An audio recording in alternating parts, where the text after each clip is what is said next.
اعوذ باللہ من الشیطان الرجیم بسم اللہ الرحمن الرحیم وَإِذْ أَخَذْنَا مِيثَاقَكُمْ وَرَفَعْنَا فَوْقَكُمُ الطُّورَ خُذُوا مَا آتَيْنَاكُمْ بِقُوَّةٍ وَاذْكُرُوا مَا فِيهِ لَعَلَّكُمْ تَتَّقُونَ ثُمَّ تَوَلَّيْتُم مِّن بَعْدِ ذَلِكَ فَلَوْلَا فَضْلُ اللَّهِ عَلَيْكُمْ وَرَحْمَتُهُ لَكُنتُم مِّنَ الْخَاسِرِينَ۔ سورۃ البقرہ آیت نمبر 63، تفسیر ابن کثیر۔ عہد شکن یہود۔ ان آیتوں میں اللہ تعالیٰ بنی اسرائیل کو ان کے عہد و پیمان یاد دلا رہا ہے کہ میری عبادت اور میری نبی کی اطاعت کا وعدہ میں تم سے لے چکا ہوں، اور اس وعدے کو پورا کرانے اور منوانے کے لیے میں نے طور پہاڑ کو تمہارے سروں پر لا کر کھڑا کر دیا تھا، جیسے اور جگہ ہے وَإِذْ نَتَقْنَا الْجَبَلَ فَوْقَهُمْ كَأَنَّهُ ظُلَّةٌ وَظَنُّوا أَنَّهُ واقع بِهِمْ۔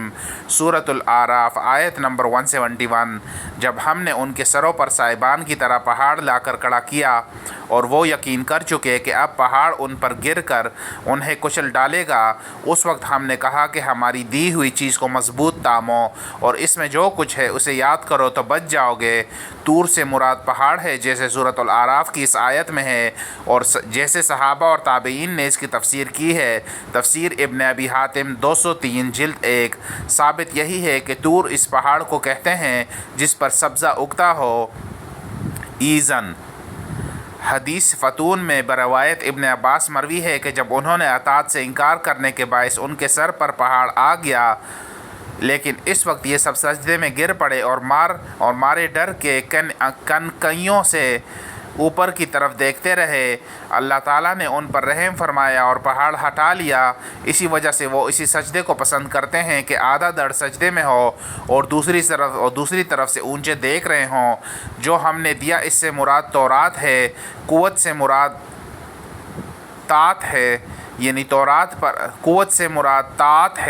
یعنی تورات پر مضبوطی سے جم کر عمل کرنے کا وعدہ کرو، ورنہ پہاڑ تم پر گرا دیا جائے گا، اور اس میں جو ہے اسے یاد کرو اور اس پر عمل کرو، یعنی تورات پڑھتے پڑھاتے رہو۔